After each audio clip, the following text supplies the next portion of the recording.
speaking to the westbound shuttle. TriMet delays continued Wednesday. Please meet right over here. So far, it's terrible because I didn't really realize just how long it was going to take. Oh, here's the bus. Folks who'd normally ride Max from downtown Portland to Beaverton boarded shuttle buses instead. It's not so much as an inconvenience as it is just annoying. Like a lot of people, Jessica Finn is trying to get home after a long day.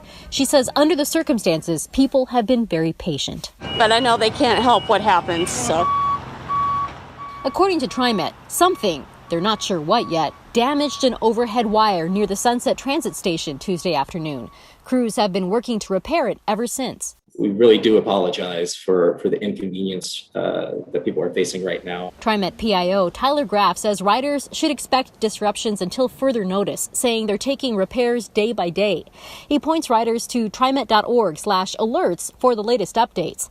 Right now, shuttle buses are taking riders between the Beaverton Transit Center and stops at the Library in Southwest 9th and the Galleria and Southwest 10th in downtown Portland. The priority right now is fixing the problem. And once that's done, we'll look into what may have caused this. As things slowly return to normal, TriMet says ridership has gradually increased. Sporting events, indoor dining, and heading back to the office have all played a part.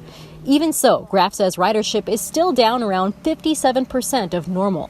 But for those who rely on TriMet, like Jessica Finn, planning ahead for this is critical. I'm just looking on the riders' alerts in the morning before I have to go to work, and then we'll be good. Catherine Cook, KGW News.